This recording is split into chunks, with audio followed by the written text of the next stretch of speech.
Shalom, selamat pagi jemaat Tuhan yang saya kasihi di dalam Tuhan Yesus Kristus. Tata cara mengikuti kebaktian live streaming. Yang pertama, gunakan pakaian yang rapi, sopan, sebagaimana saudara sedang berada di gereja. Kedua, siapkan diri, duduklah yang sopan, rapi. Jangan melakukan kegiatan lain seperti makan, minum sepanjang ibadah dilaksanakan. Ketiga, ikutilah liturgi serta berpartisipasi aktiflah selama ibadah berlangsung, seperti duduk, berdiri, bertepuk tangan, memberikan persembahan. Persembahan saudara dapat dimasukkan di dalam amplop.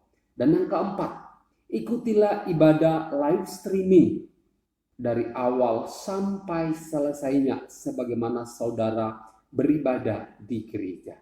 Demikian panduan tata cara mengikuti kebaktian live streaming. Biarlah ini sungguh menolong kita semua untuk dapat mengikuti ibadah dengan baik. Tuhan Yesus memberkati kita semua. Amin.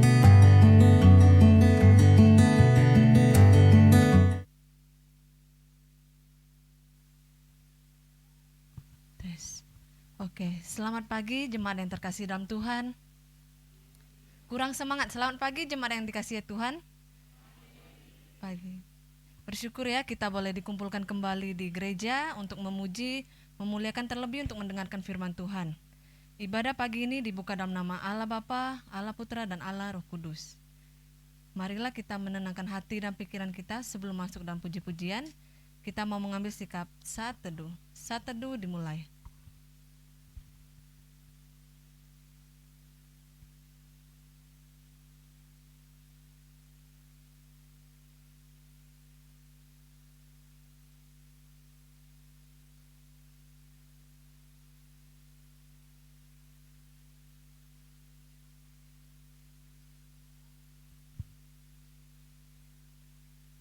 Saat teduh selesai. Saya undang jemaat untuk bangkit berdiri. Hosana bagi anak Daud. Diberkatilah dia yang datang dalam nama Tuhan. Hosana di tempat yang maha tinggi. Marilah kita menyembah Tuhan yang ajaib, yang selalu hadir dalam setiap musim hidup kita. Kita angkat pujian Allah Bapa hadir dalam bait sucinya di KPPK nomor yang ke-13.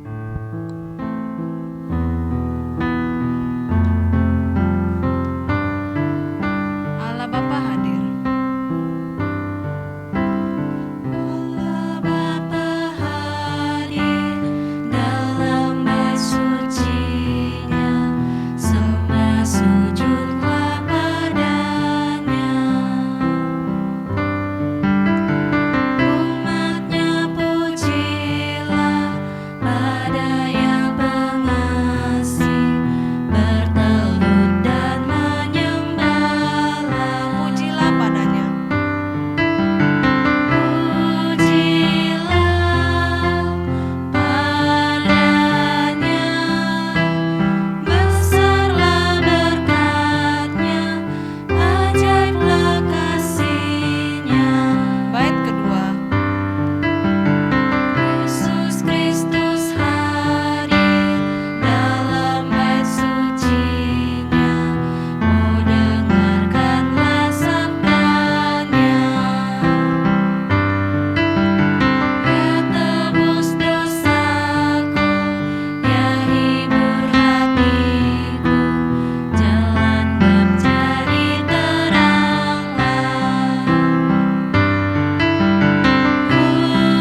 Bapa di surga, Bapa di dalam nama Yesus Tuhan kami sungguh menaikkan pujian, syukur, hormat kami kepadamu.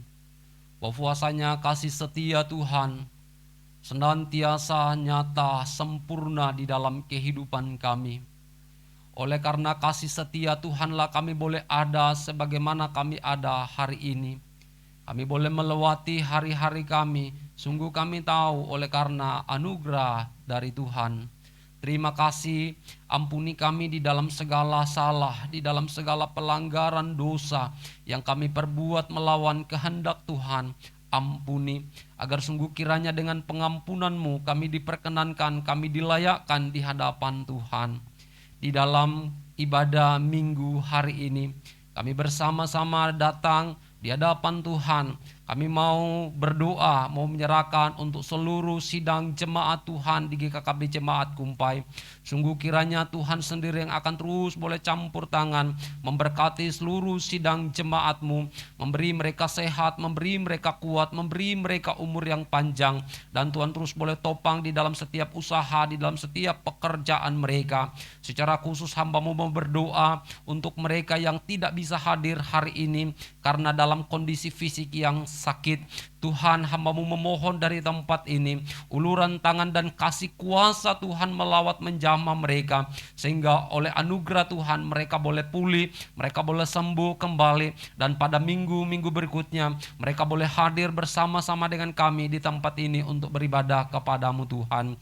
Mari berkati gereja-Mu GKKB Jemaat Kumpai, biarlah oleh anugerah Tuhan terus boleh pakai gereja ini, terus boleh menjadi saluran berkat, terus boleh menjadi terang, menjadi kesaksian baik bagi masyarakat, bagi orang-orang yang belum mengenal Tuhan di sekitar kami. Karena itu Tuhan, kiranya Tuhan terus boleh pakai gereja ini, pakai seluruh umat-umat Tuhan untuk boleh menjadi alat-Mu untuk menjangkau, untuk membawa orang datang kepada Tuhan. Bapa di surga, kami juga berdoa untuk masyarakat sekitar kami, orang-orang yang belum mengenal Tuhan. Sungguh kiranya Tuhan sendiri akan melawat, Tuhan sendiri akan menjamah, membuka hati mereka untuk boleh mengenal dan mereka boleh percaya Engkau Yesus sebagai Tuhan dan Juru Selamat. Sehingga pada akhirnya daerah sekitar di mana gereja-Mu ada, pada akhirnya mereka boleh percaya kepada Tuhan. Terima kasih Bapa, terima kasih. Kami mau serahkan sepenuhnya untuk gereja-Mu, untuk masyarakat sekitar kami ke dalam tangan kuasa Tuhan. Engkau memberkati. Dan saat ini Tuhan, kami juga datang berdoa, mau menyerahkan untuk seluruh rangkaian ibadah yang sedang berlangsung di dalam gereja-Mu ini. Mari Tuhan, Engkau campur tangan memberkati. Berkatilah setiap kami yang terlibat di dalam pelayanan. Oleh anugerah dan kemurahan-Mu memberkati kami semua, sehingga sungguh-sungguh setiap pelayanan yang kami lakukan sungguh menjadi kemuliaan bagi Tuhan dan menjadi berkat bagi seluruh jemaat-Mu.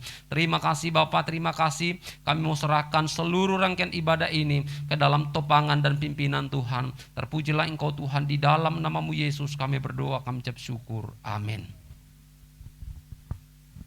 Jemaat masih tetap berdiri. Kita mau mengikrarkan pengakuan iman rasuli. Kita ikrarkan dengan bahasa Indonesia terlebih dahulu, baru dilanjutkan dengan bahasa Mandarin.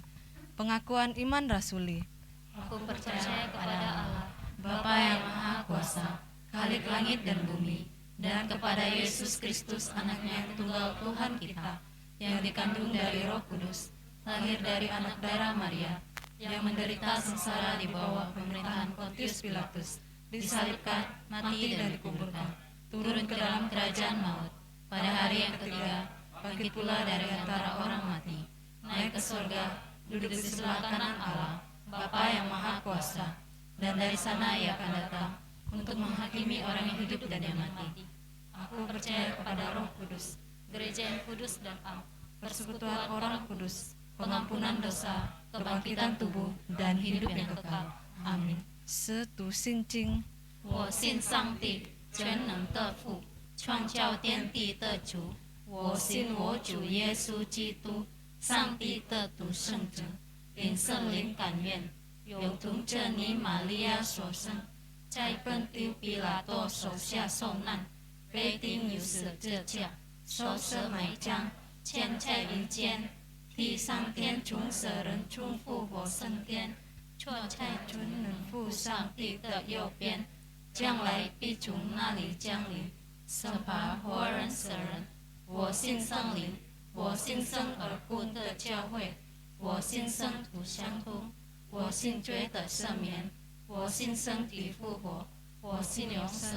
阿门。Jemaat masih tetap berdiri ya. Kita mau bersuka cita memuji Allah kita. Kita mau angkat pujian, terpujilah namamu Tuhan.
Marilah kita membuka Alkitab kita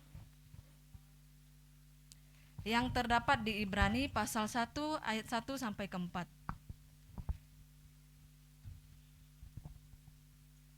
Yang terdapat di Ibrani pasal 1 ayat 1 sampai yang keempat. Jika jemaat sudah menemukan, katakan amin. Kita bacakan secara silih berganti. Allah berfirman dengan perantaraan anaknya. Setelah pada zaman dahulu, Allah berulang kali dan dalam berbagai cara berbicara kepada nenek moyang kita dengan perantaraan nabi-nabi. Maka pada zaman akhir ini, Ia telah berbicara kepada kita dengan perantaraan anaknya, yang telah ia tetapkan sebagai yang berhak menerima segala yang ada. Oleh Dia Allah telah menjadikan alam semesta. Ia adalah cahaya kemuliaan Allah dan gambar wujud Allah, dan menopang segala yang ada dengan firman-Nya yang penuh kekuasaan. Dan setelah ia selesai mengadakan penyucian dosa, ia duduk di sebelah kanan yang maha besar di tempat yang tinggi. Jauh lebih tinggi daripada malaikat-malaikat, sama seperti nama yang dikaruniakan kepadanya. Jauh lebih indah daripada nama mereka. Sedemikian pembacaan kita. Sebelum kita mendengarkan firman Tuhan, marilah kita mempersiapkan diri. Kita mau mengangkat pujian, bagi Tuhan tak ada yang mustahil.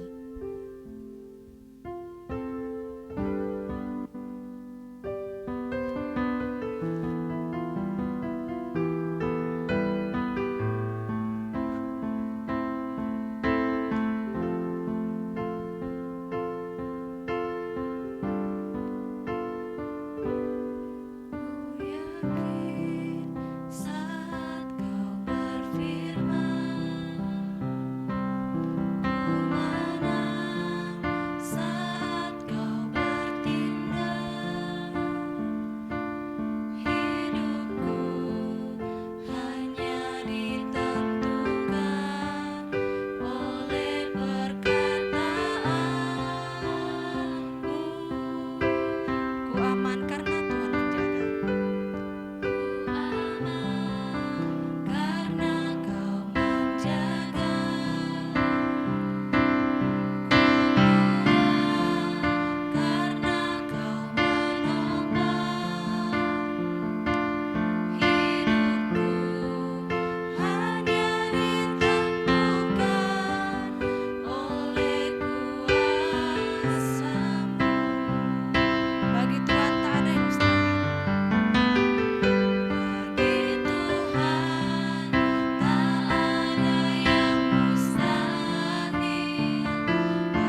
Mari Bapak Ibu jemaat yang dikasih Tuhan, kita berdoa kiranya Tuhan melayakkan setiap kita untuk memahami kebenaran sabda Tuhan.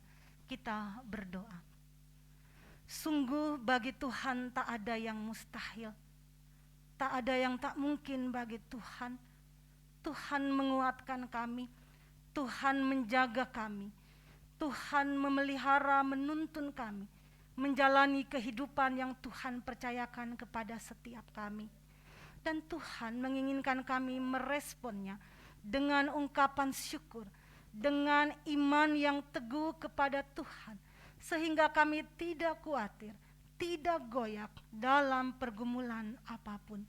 Dan pagi hari ini ya Bapa, kami bersuka cita, kami boleh berkumpul bersama dalam persekutuan keluarga besar jemaat GKKB Kumpai.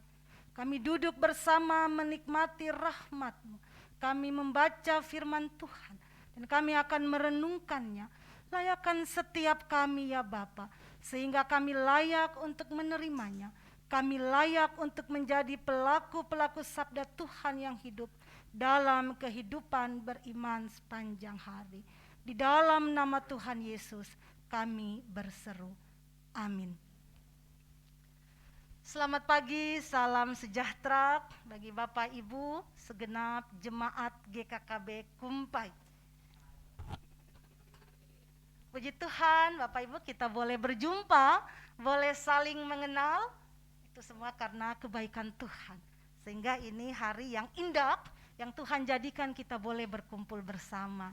Dan saya mengucapkan terima kasih kepada rekan sekerja Bapak Pendeta Amun bersama dengan pengurus gereja di tempat ini yang boleh mengizinkan atau mengundang kami untuk bisa berkumpul bersama bersukacita dengan Bapak Ibu di tempat ini.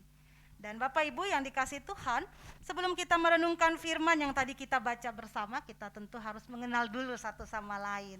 Tak kenal maka tak sayang, kan seperti itu. Jadi yang pertama kami akan memperkenalkan diri terlebih dahulu. Saya Pendeta Henderina, Pendeta Henderina Ardiana Raliawan. Saya melayani di jemaat GPIB di Margahayu Rasau Jaya. Jadi kalau Bapak Ibu ke arah Rasau, nah di sebelah Katolik ada GPIB, di sebelahnya ada GPDI, di sebelahnya lagi ada Pura ya. Jadi memang di sana kawasan untuk rumah-rumah ibadah. Dan terima kasih atas undangannya. Saya mau memperkenalkan diri, tapi bukan secara pribadi, tapi atas nama organisasi. Karena kalau hari ini kita berkumpul bersama, rekan sekerja Bapak Pendeta Amun mengundang untuk juga menyampaikan gambaran singkat tentang PGI. Jadi sebelum kita renungkan firman Tuhan, Bapak Ibu kami jelaskan dulu tentang PGID Kuburaya. Jadi kalau kita mendengar, Bapak Ibu di sini kan sudah lama, sudah beberapa tahun ya kita bekerja sama, Bapak Ibu juga mendukung dalam program kerja PGID Kuburaya. Jadi PGID Kuburaya itu adalah alat kelengkapannya PGIW. Kalau di provinsi, di wilayah PGIW Kalbar. Nah kita yang ada di daerah, kita adalah PGID, Persekutuan Gereja-Gereja Indonesia Daerah Kabupaten Kuburaya. Kita merealisasikan program juga menyesuaikan dengan programnya PGIW. PGIW menyesuaikan dengan di pusat di Jakarta PGI. Jadi kita menjadi alat kelengkapannya. Kapan kepengurusan ini dibentuk? Jadi sebelumnya sudah pernah ada dibentuk kepengurusan PGID Kuburaya. Kemudian sempat off, lalu pada tahun 2019 nah itu dibentuk lagi. Sehingga kalau saya, Pak Pendeta Amun, kami bagian dari kepengurusan periode 2019-2024. Kami dilantik pada tanggal 9 Mei 2019. Jadi masih ada beberapa tahun kami harus menyelesaikan program kerja. Lalu kalau bicara kepengurusan, siapa saja yang menjadi pengurus di PGID Kuburaya? Nah, untuk jumlah anggota pengurus itu ada 69 orang. Dari mana? Dipilih dari utusan 18 sinode yang ada di Kuburaya.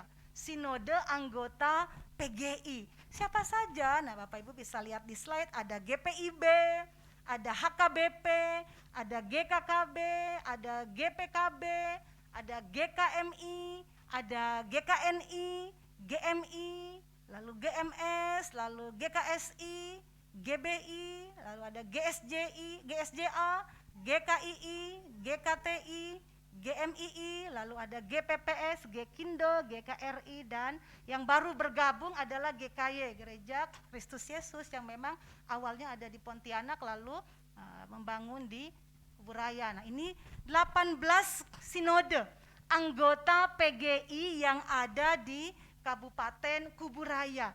Dan 69 orang ini adalah utusan dari masing-masing sinode yang ada.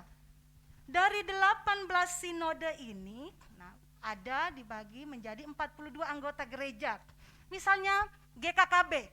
GKKB di Kuburaya ada 3 ya.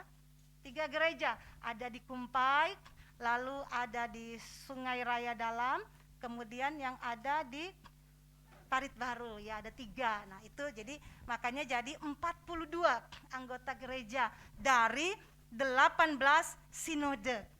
Kemudian bicara untuk 69 orang, apa fungsinya, tugasnya?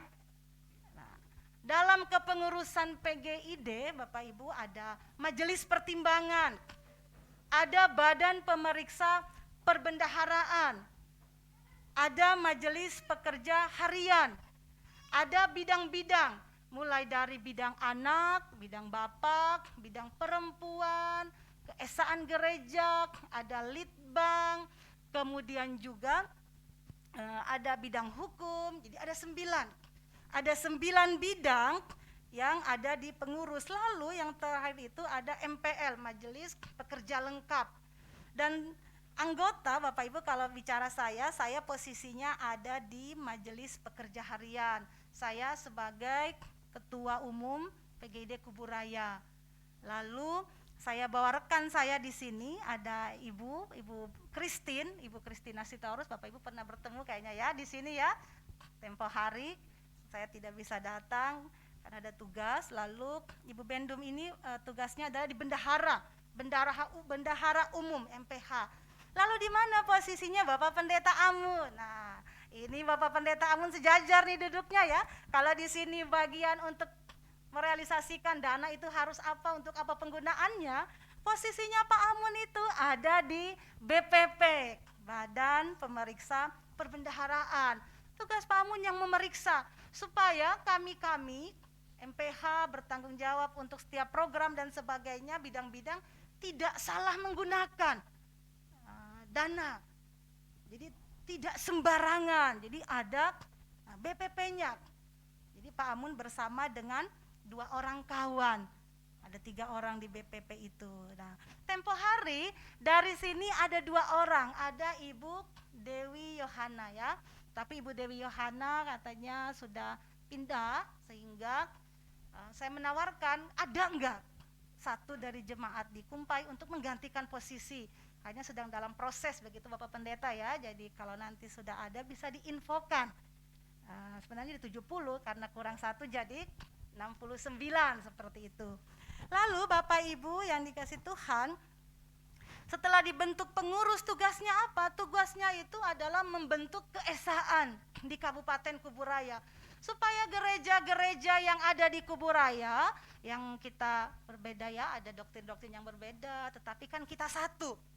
Nah, kita satu, kita esa, dan kita dipersatukan dalam wadah kalau kita di PGI. Ada juga PGLII. Ada PGPI, tapi kita menjadi bagian dari PGI. Tugasnya mewujudkan keesaan di Kuburaya, membangun sinergi hubungan dengan pemerintah Kabupaten Kuburaya, lalu juga lewat program-program yang mendukung gereja-gereja semakin bersatu, lalu kita juga mendukung program pemerintah. Jadi programnya itu enggak hanya bicara di konteks kita aja di gereja saja, tapi keluar juga bagaimana kita mendukung programnya Bapak Bupati, Wakil. Jadi disesuaikan, disinergikan itu setiap tahun.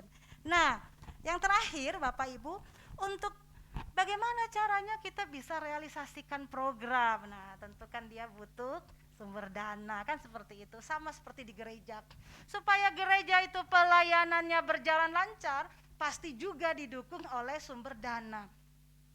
Kalau bicara di GPIB, saya bicara dulu di GPIB, supaya di gereja dia kan mesti mandiri secara teologi, lalu mandiri secara daya, sumber daya yang ada, lalu mandiri secara dana.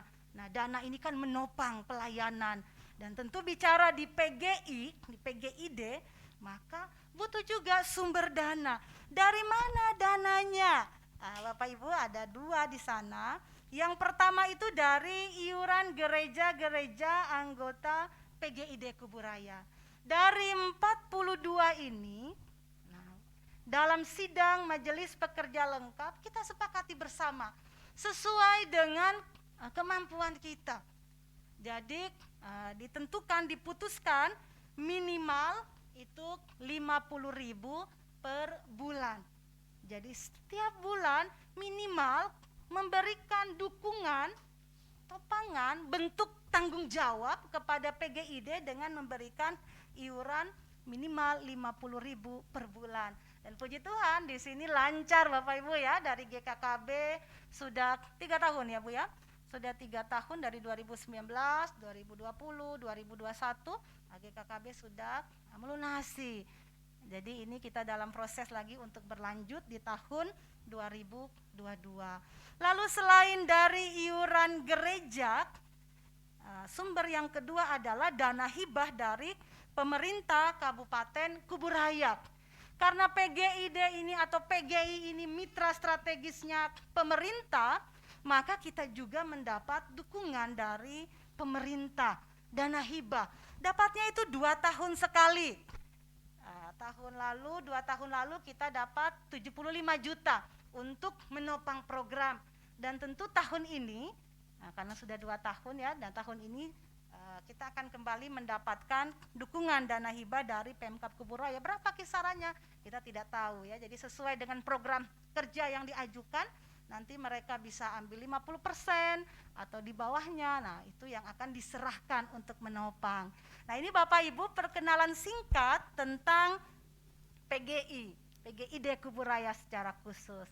Dan kami mengucapkan terima kasih Bapak Pendeta bersama rekan-rekan pengurus yang juga menopang. Baik Bapak Pendeta sebagai pengurus, sebagai BPP, lalu juga dalam tanggung jawab membayar, mendukung lewat iuran, berjalan dengan lancar dan kiranya terus berjalan dengan lancar ya ke depannya di tahun ini, program-program bisa berjalan lancar. Dan terima kasih untuk kebersamaan kita. Walaupun baru kali ini berjumpa, tapi kita sudah bekerja sama ya di dalam mewujudkan keesaan di Kuburaya. Demikian Bapak Ibu, yang pertama yang saya jelaskan tentang kehadiran PGID Kuburaya. Jadi Bapak Ibu kalau berjumpa saya nggak usah panjang-panjang panggil nama, agak susah panggil nama saya itu ya. Ada Pendeta Henderina Ardiana Rolyawan, susah kali. Cukup dengan Pendeta Rina. Kalau berjumpa kita bisa saling menyapa satu sama lain. Baik Bapak Ibu yang dikasih Tuhan, mari kita memperhatikan perikop yang tadi sudah kita baca bersama.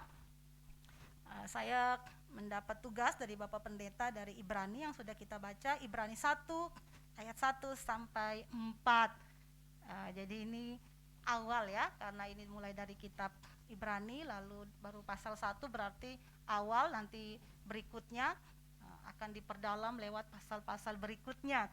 Dan tentu semakin memperkaya jemaat kita semua ketika membaca satu kitab ya secara keseluruhan. Kalau saya melihat dari cara di jemaat ini untuk merenungkan firman Tuhan, eksposisi ya Bapak Pendeta, sehingga kita bisa memahami tentang maksud dari penulisan kitab Ibrani.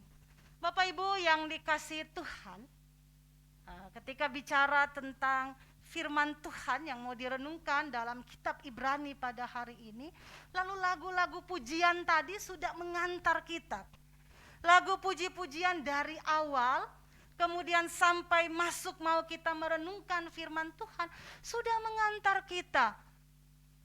Tadi kan udah diantar, ku yakin Tuhan beserta, ku yakin aman. Tidak ada yang mustahil bagi Tuhan. Jadi dari awal sudah diarahkan kita untuk bisa memahami maksudnya apa nih mau dibahas hari ini. Mau diangkat tentang seberapa kuatnya, seberapa kokohnya, seberapa yakinnya kita tentang Tuhan yang kita bilang saya menyembah Tuhan. Saya beriman kepada Kristus. Dan kita pada hari ini, kitab ini mau mengajak kita untuk melihat apakah itu sebatas pada pengakuan atau secara konkretnya lewat tindakan. Sehingga kita lihat dari kitab Ibrani ini, Bapak Ibu yang dikasih Tuhan, berbicara tentang iman Kristen, tentang iman umat Tuhan yang terus diarahkan untuk bertumbuh sekalipun hidup dalam masa atau penganiayaan, dalam tekanan, dalam pergumulan. Jadi kitab ini ketika ditulis dalam masa umat Tuhan pada generasi kedua itu mengalami tekanan penganiayaan di Roma pada masa Kaisar Nero. Jadi dengan konteks itu berarti umat Tuhan di sana butuhnya apa? Butuhnya kekuatan, topangan. Supaya apa? Supaya iman, supaya pembelajaran, pemahaman tentang Injil, tentang kebenaran sabda Tuhan yang sudah diterima sebelumnya tidak menjadi pudar karena tekanan hidup, tidak menjadi lemah karena penganiayaan yang dialami. Nah, tentu maksud dari sini mau menguatkan umat Tuhan pada generasi kedua pada waktu itu supaya sekalipun menghadapi kehidupan yang berat dalam tekanan kepemimpinan bangsa atau Romawi, mereka tetap kokoh, tetap kuat di dalam iman kepada Tuhan. Kemudian juga kalau kita melihat, kita sedikit mengupas Bapak Ibu tentang Ibrani ini, ketika dia ditulis tentu dia ada dipengaruhi latar belakang. Dari latar belakang yang pertama itu Yunani, kemudian dari Yahudi. Kalau latar belakang Yunani ini mempengaruhi dalam arti bahwa ketika bicara konteks di Yunani, dalam kisah penciptaan alam semesta ada dipengaruhi pemikiran bahwa hal-hal pertanyaan tentang yang nyata atau tidak, yang bersifat sementara atau kekal. Jadi ada pemahaman yang bahwa sesuatu di dunia ini bersifat bayang-bayang. Jadi dalam masa pencarian untuk mencari kebenaran yang hakiki, mencari kebenaran yang sejati. Jadi dalam proses untuk mencari, sehingga Ibrani ini memberikan keyakinan bahwa ketika mencari hal itu maka carilah, temukanlah di dalam Yesus. Yesus adalah jalan kebenaran. Yesus adalah kebenaran yang hakiki. Lalu yang kedua dipengaruhi oleh latar belakang Yahudi. Nah, Bapak Ibu kalau bicara dengan latar belakang Yahudi, tentu kita memahami bahwa ketika umat mau beribadah kepada Tuhan, kan umat tidak mampu untuk melihat Tuhan. Kan dalam Alkitab dibilang ketika melihat Tuhan dia bisa langsung mati ya, langsung sirna, langsung hilang, langsung mati, dalam arti tidak bisa. Atau juga ketika ada hukum Tuhan yang diberikan kepada Musa di Gunung Sinai, kan ada ketentuan-ketentuan, ada batasan. Misalnya tentang kemah suci, tentang tabut dan sebagainya, itu hanya orang-orang khusus yang bisa menyentuh. Kalau tidak, dia bisa langsung binasa. Nah, seperti itu ya, bahwa dipengaruhi dalam konteks tersebut. Kemudian juga bicara tentang pengampunan dosa. Dipengaruhi latar belakang Yahudi bahwa ketika orang mau mencari keselamatan atau diampuni dosa-dosa, maka yang dilakukan adalah dengan memberikan korban bakaran, korban kepada Allah. Melalui korban-korban tersebut kan berarti ada pengampunan. Jadi mencari pengampunan melalui korban-korban tersebut. Tapi kalau kita melihat di Perjanjian Baru, maka kita bicara korban yang sempurna, yang satu kali itu adalah Yesus sendiri. Jadi latar belakang itu mempengaruhi konteks dari penulisan kitab Ibrani ini. Sehingga orang atau umat Kristen yang hidup pada generasi kedua bisa memahami dan juga tidak membanding-bandingkan. Jadi di sini kita tidak membandingkan, oh berarti yang di perjanjian lama ketika bicara nanti ada nabi, firman disampaikan kepada nabi, lalu nanti di perjanjian baru Yesus sendiri berarti yang di lama, perjanjian lama jadi terlihat biasa. Tidak, tetapi ini kan menggenapi, berkesinambungan dari perjanjian lama kemudian ke perjanjian baru, itu kan sempurna dalam arti bahwa pemenuhan penyataan Allah yang sempurna itu digenapi mulai dari perjanjian lama lalu sampai ke perjanjian baru, dan di perjanjian baru itu penyataan yang sempurna itu ada pada diri Yesus Kristus. Nah, Bapak Ibu yang dikasihi Tuhan, sampai di sini saya mau menggambarkan dulu, kita lihat dari pembacaan Alkitab pada hari ini, kita lihat di ayat 1. Setelah pada zaman dahulu Allah berulang kali dan dalam pelbagai cara berbicara kepada nenek moyang kita dengan perantaraan nabi-nabi. Nah, kita lihat dulu di sini ada perbedaan, perbandingan antara di PL dan di PB. Bahwa pada masa itu Allah mau menyampaikan sesuatu. Allah mau memberitakan firman-Nya kepada umat, ada perantaraannya, ada nabi. Allah menyingkapkan kepada nabi, tugas nabi ini menjadi penyambung lidah Allah yang pergi menyampaikan kepada umat. Apa yang disampaikan? Ya ketetapan, hukum-hukum Tuhan, apa yang harus umat lakukan disampaikan oleh nabi. Nah, sehingga kita bicara nabi ini orang yang memang diutus, dipilih Tuhan menyampaikan titah yang Allah sampaikan kepada umat. Lalu bicara juga tentang nabi, nanti supaya bisa dibandingkan dengan Yesus yang sempurna, pemenuhan Allah, wahyu yang sempurna itu. Bicara nabi, ketika nabi ini mau menyampaikan firman Allah, apa yang Allah sampaikan, dia itu bersifat fragmentaris, dalam arti satu-satu gagasan.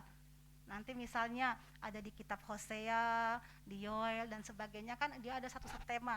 Mau bicara konteks, menyuarakan ketidakadilan sosial misalnya ya di satu. Jadi bicara tentang satu-satu gagasan yang nanti umat, para nabi ini menyampaikan kepada umat. Itu berarti tidak seutuhnya para nabi ini memahami atau menyampaikan yang Allah mau secara utuh, karena nanti baru digenapi oleh Yesus Kristus.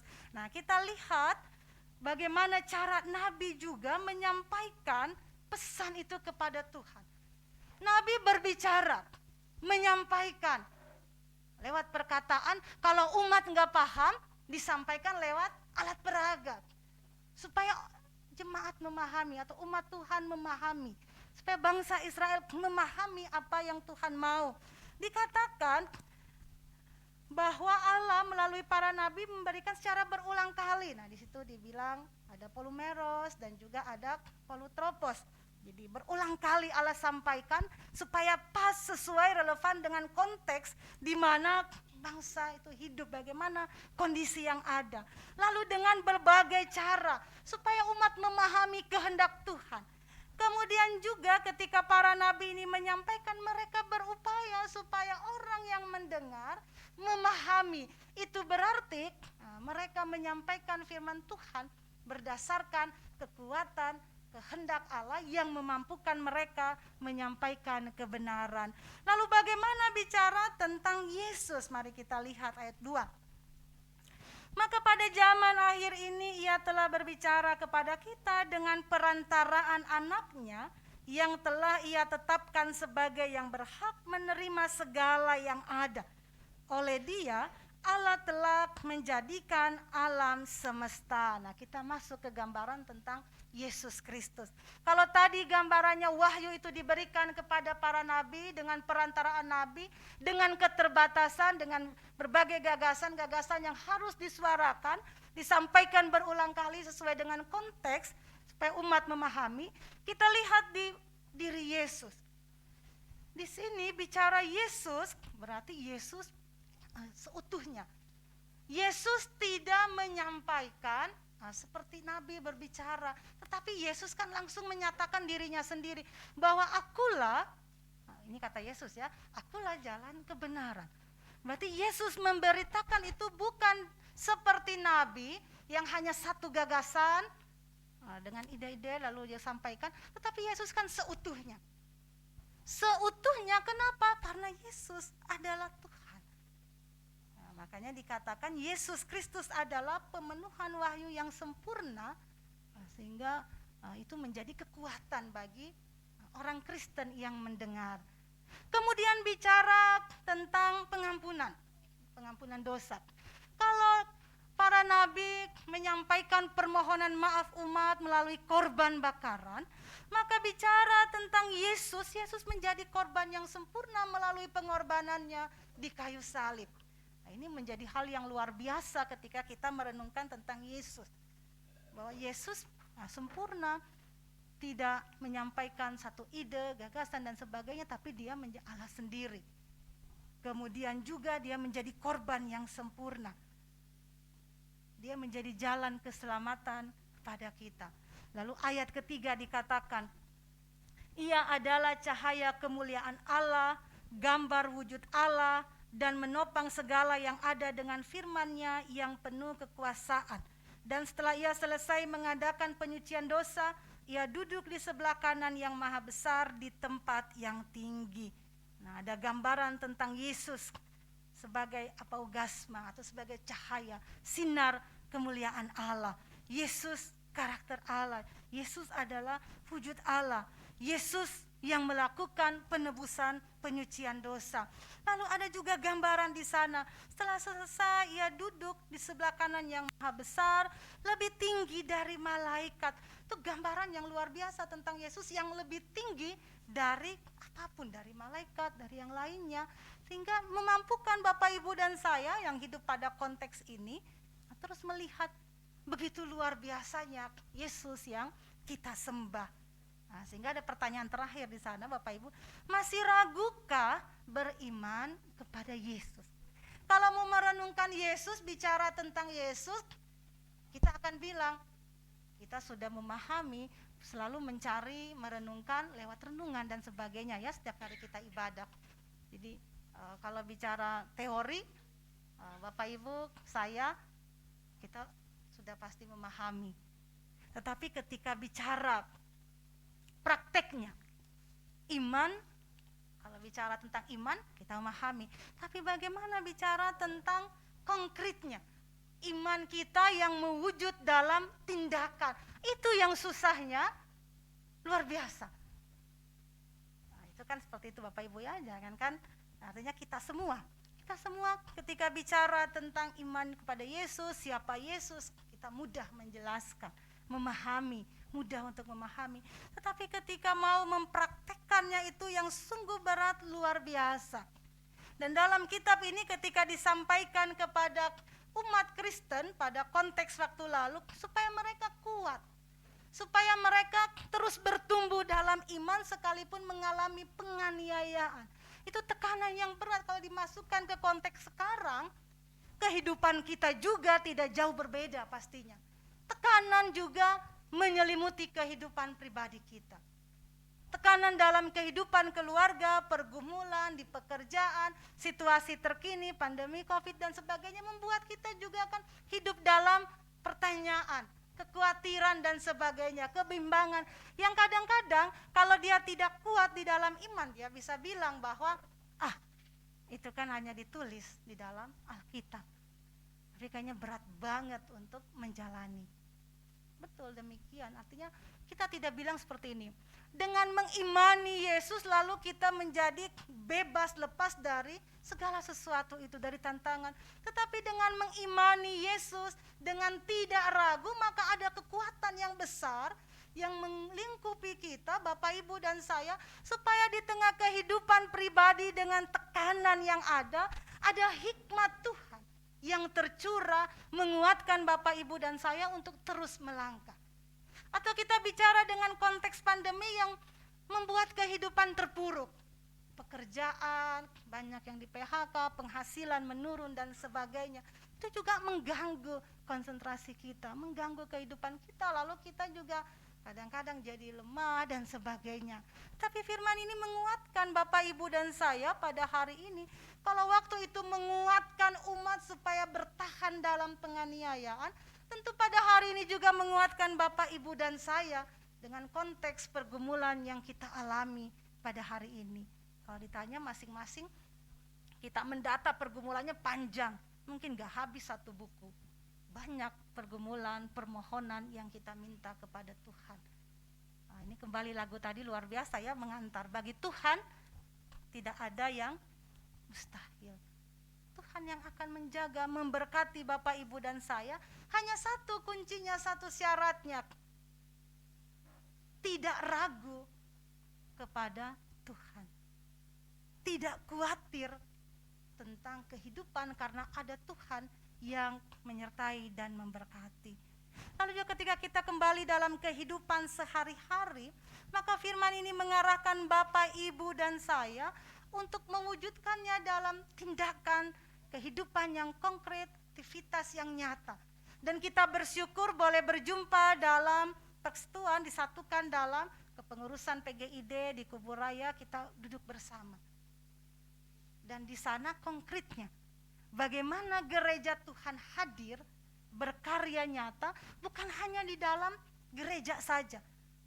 Jadi tidak hanya bicara program di gereja saja, tapi kita juga diajak keluar supaya orang melihat, oh ternyata orang Kristen yang ada di Kuburaya, dia tidak hanya hidup untuk dirinya sendiri dalam lingkungan gereja, tapi dia hadir keluar, mendukung setiap program pemerintah, dan kita juga hadir berkarya, memberikan kontribusi positif lewat pendapat, lewat program-program kita secara khusus di PGID Kuburaya.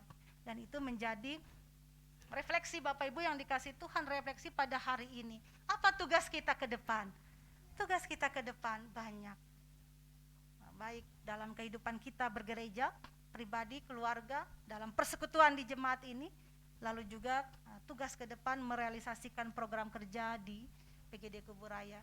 Mari dukunglah bersama karena PGID Kuburaya tidak berjalan sendiri, tidak lengkap tanpa dukungan jemaat GKKB Kumpai. Kita bersama. Kalau programnya berhasil berarti bukan karena si pengurusnya yang hebat. Karena Tuhan memberkati persekutuan kita, lalu ada Bapak Ibu jemaat anggota-anggota PGID yang menopang. Program boleh disusun dengan baik. Tetapi kalau tidak ada dukungan dari anggota-anggota PGID ini, baik tenaga pikiran, lalu memberi diri menjadi pengurus, kemudian bentuk dukungan iuran, maka program-program itu paling tersusun secara rapi di buku program. Tidak akan terlaksana, terrealisasi. Tidak kelihatan bentuknya bagaimana PGID berkarya di Kabupaten Kuburaya. Jadi mari terus bersama kita mendukung dalam proses perjalanan PGID Kuburaya ke depan. Ada 18 sinode, kita hidup rukun, damai, saling memperhatikan satu sama lain. Kita bekerja sama untuk hormat dan kemuliaan nama Tuhan di Kabupaten Kuburaya. Terus beryakin kepada Tuhan, karena bagi Tuhan tidak ada yang mustahil. Ia yang sempurna, yang senantiasa memberkati kita. Amin. Mari kita tundukkan kepala, kita bersatu di dalam doa. Allah Bapa di dalam surga, kami bersyukur bahwa pagi hari ini Tuhan menguatkan setiap kami. Bahwa firman ini menguatkan kami yang hidup pada masa ini dengan tantangan pergumulan yang ada. Tapi Tuhan meyakinkan kami untuk tidak ragu, untuk tidak khawatir bahwa Tuhan berjalan bersama dengan kami. Yesus Sang Penebus dosa, Yesus yang senantiasa memberkati, melingkupi kami dengan rahmat-Mu. Dalam pelayanan kami di jemaat GKKB Kumpai, Tuhan memberkati seluruh jemaat, Tuhan memberkati seluruh pengurus gereja, Tuhan memberkati Bapak Pendeta Amun bersama dengan keluarga. Dan kami meletakkan pelayanan di jemaat ini dalam tangan pengasihan Tuhan. Berkati pelayanan kami bersama di PGID Kuburaya. Tuhan kiranya berkenan memberkati sehingga kehadiran kami PGID Kuburaya yang di dalamnya juga terdapat Sinode GKKB, kami bersama-sama hadir mendukung program pemerintah. Kami hadir berkarya yang positif di daerah Kuburaya sehingga nama Tuhan yang dimuliakan di daerah ini secara khusus. Inilah ya Bapa ungkapan syukur hati kami. Dalam nama Tuhan Yesus kami berdoa. Amin. Untuk merenungkan firman Tuhan, dari pengurus PGID akan menyampaikan kesaksian pujian. Persilahkan.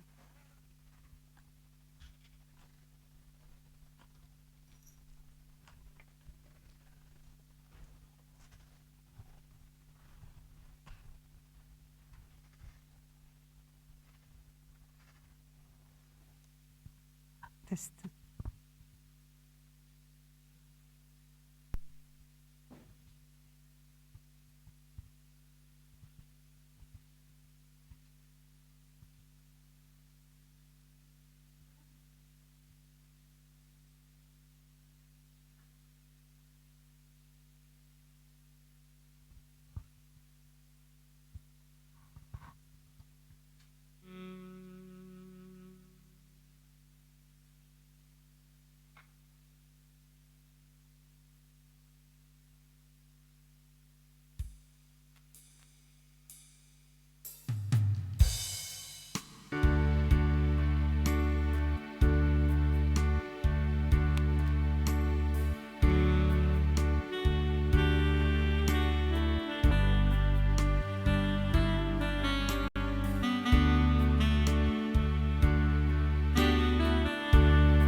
yang perih menggantikan mahkota kemuliaan-Mu, Tuhan. Karena diriku yang berdosa, nyawa Kau serahkan.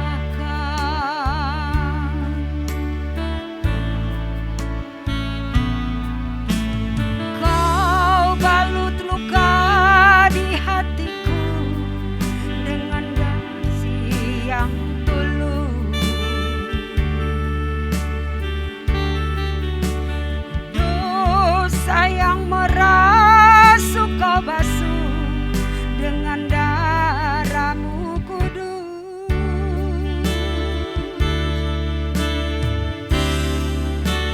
Entah berapa kali daku berkhianat padamu,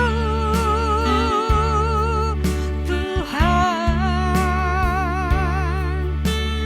Mengapa setia-Mu ya Tuhan tetap kepadaku?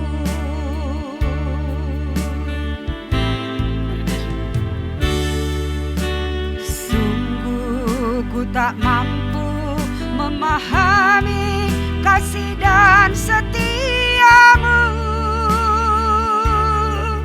Tuhan. Bagiku yang hina ini Kau rela berkorban.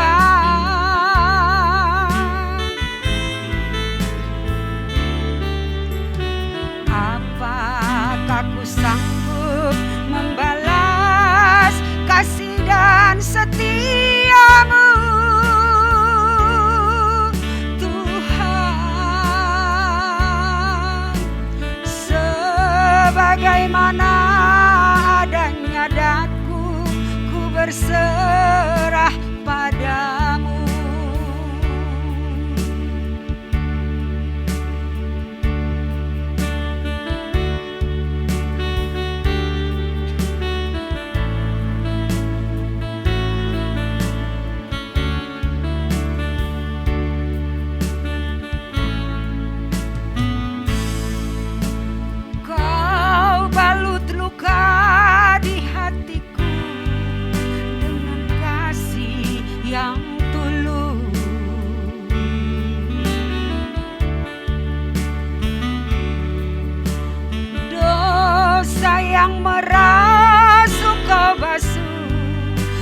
dengan darah-Mu kudus.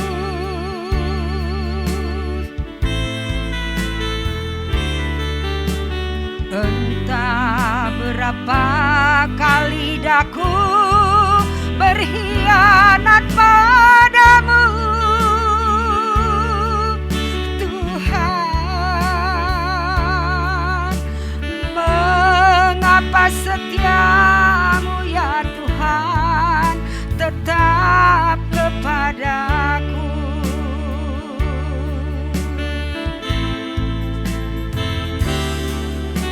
Sungguh ku tak mampu memahami kasih dan setiamu, Tuhan. Bagiku yang hina ini, Kau rela berkorban.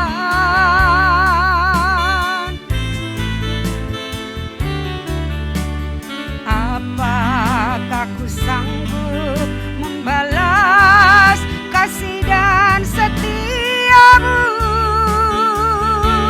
ya Tuhan?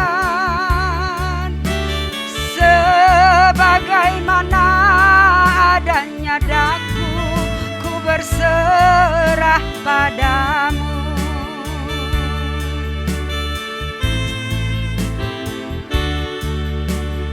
Sungguh ku tak mampu membalas kasih dan setiamu, Tuhan. Bagiku yang hina ini, Kau rela berkorban.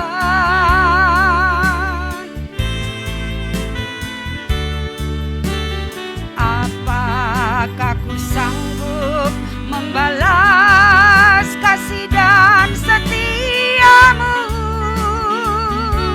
ya Tuhan? Sebagaimana adanya daku, ku berserah padamu.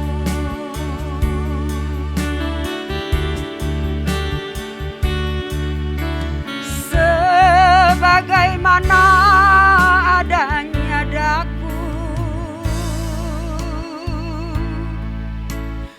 ku berserah padamu.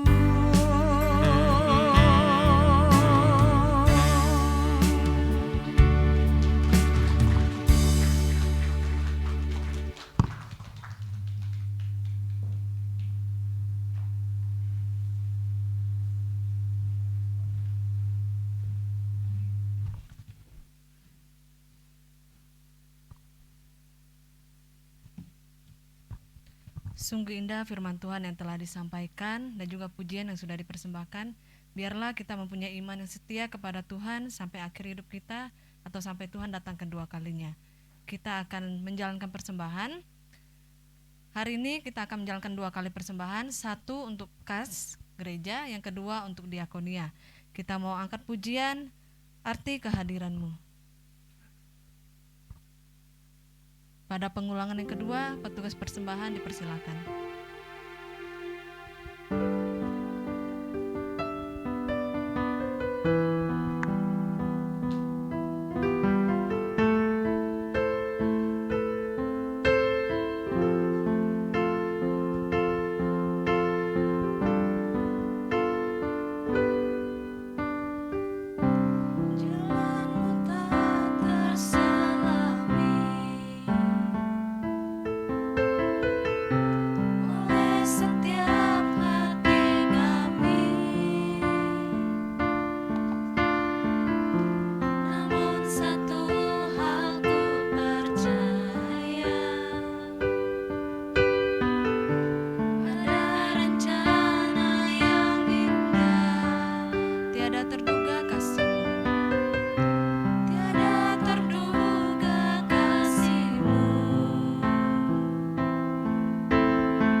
hari ini Tuhan kami boleh datang ke tempat ini untuk boleh memuji, memuliakan dan mendengarkan firman Tuhan. Biarlah firman Tuhan tidak berlalu begitu saja, kami boleh menjaga iman kami setia sampai pada akhirnya Tuhan. Kami juga berdoa menyerahkan untuk persembahan, biarlah boleh menjadi berkat bagi tempat ini Tuhan. Kami menyerahkan waktu selanjutnya hanya ke dalam tangan-Mu, biar Kau yang boleh memimpin dan menyertai. Dalam nama Tuhan Yesus kami sudah berdoa, haleluya, amin.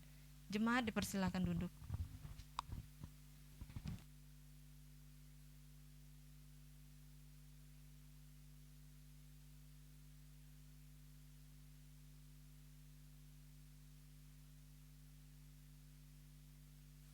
Oke, shalom. Ya, senang sekali hari ini kita boleh bersama-sama kembali, boleh bertemu di dalam ibadah minggu hari ini.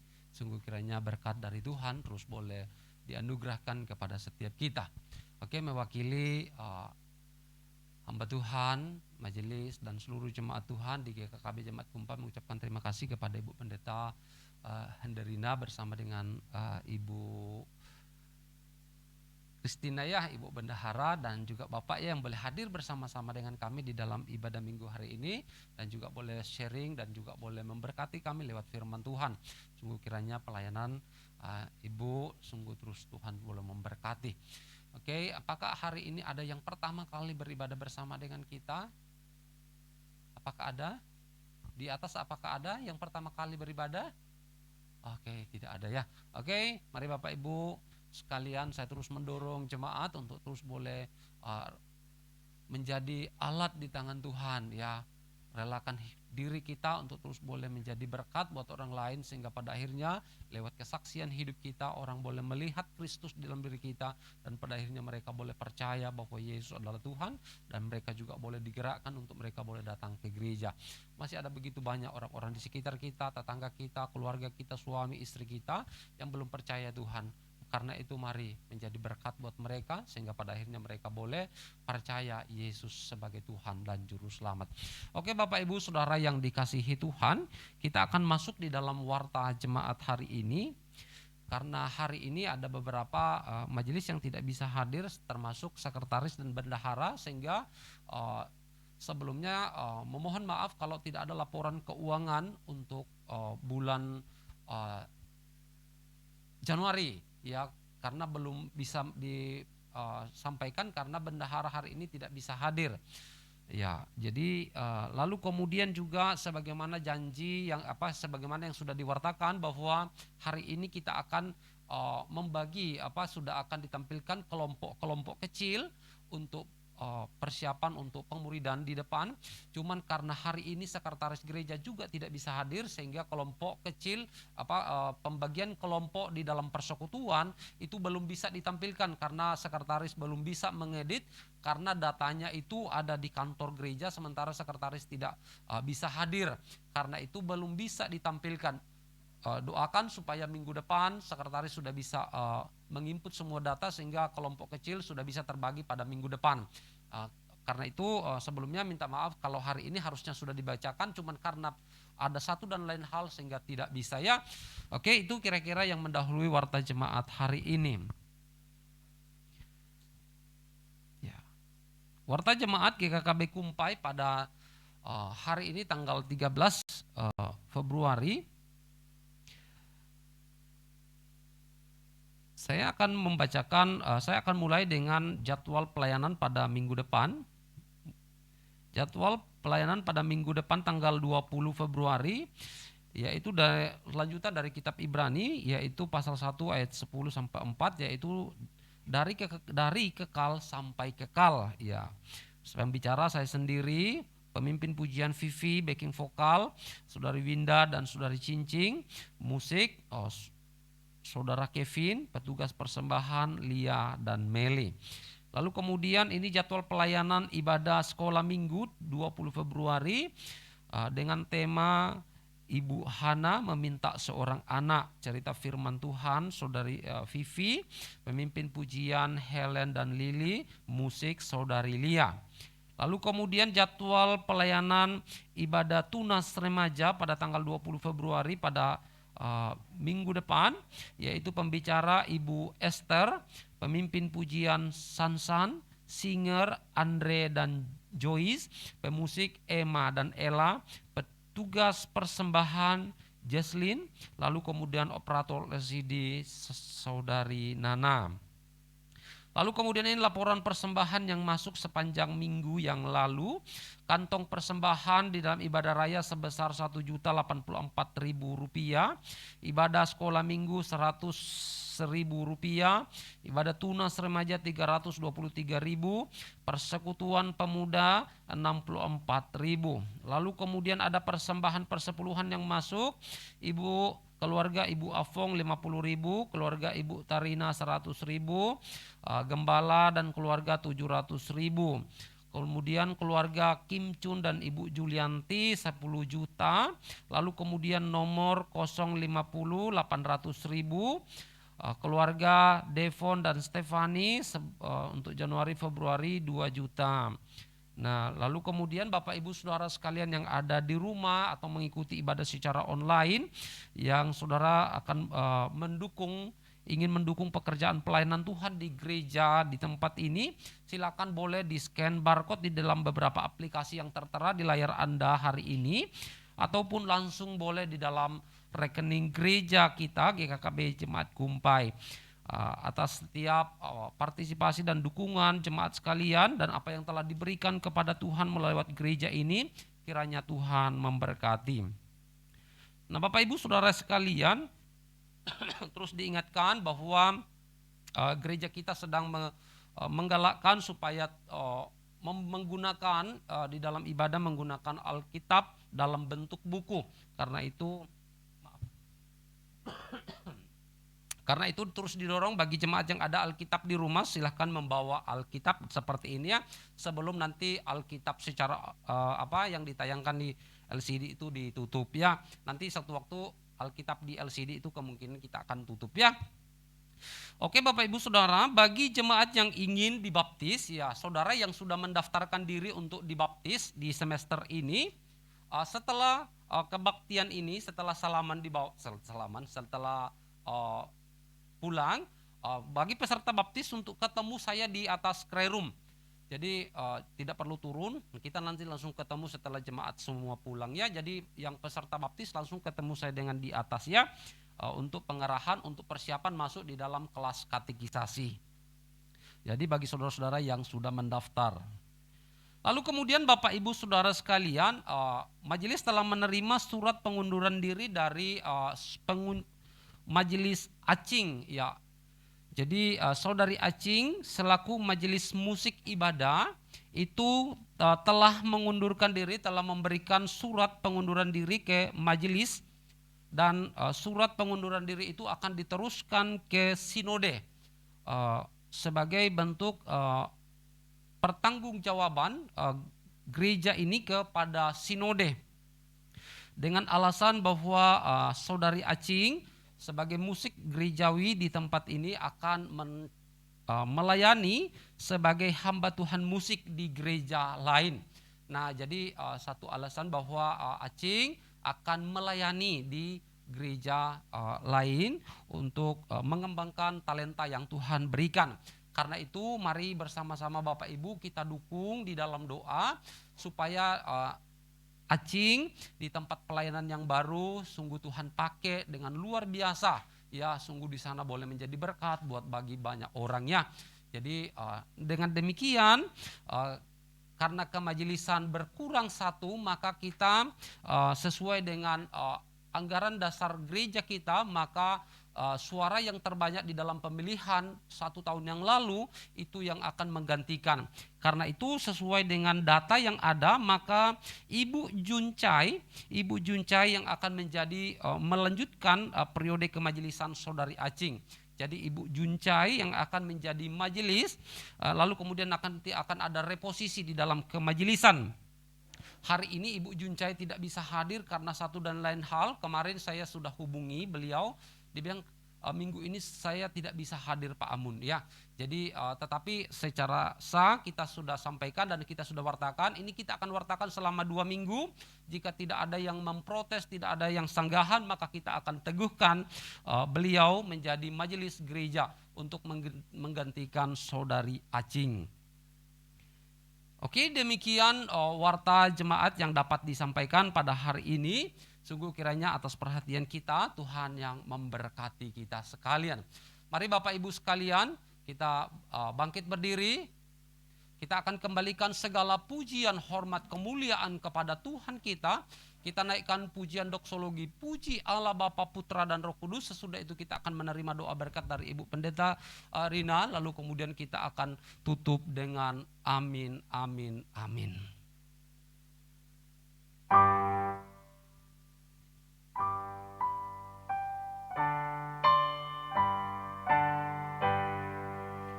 Puji Allah Bapa Putra, puji Allah Roh Kudus, ketiganya yang esa. Pohon selamat sumber berkah.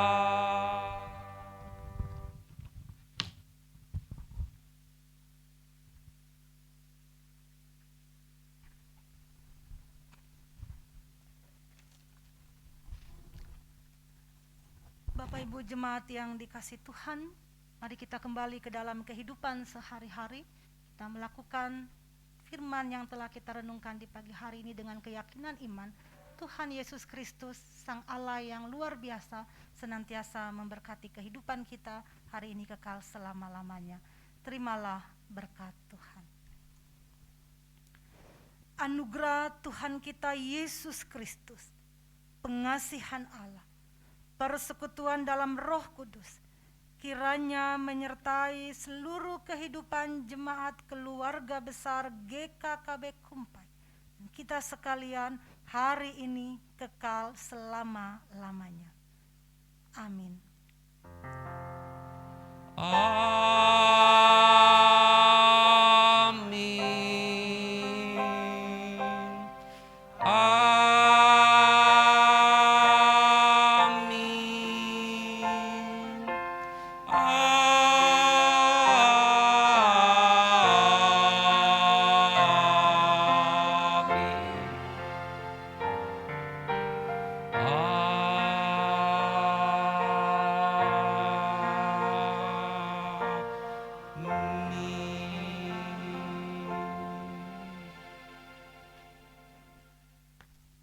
Ibadah kita selesai, Tuhan Yesus berkati, silakan duduk.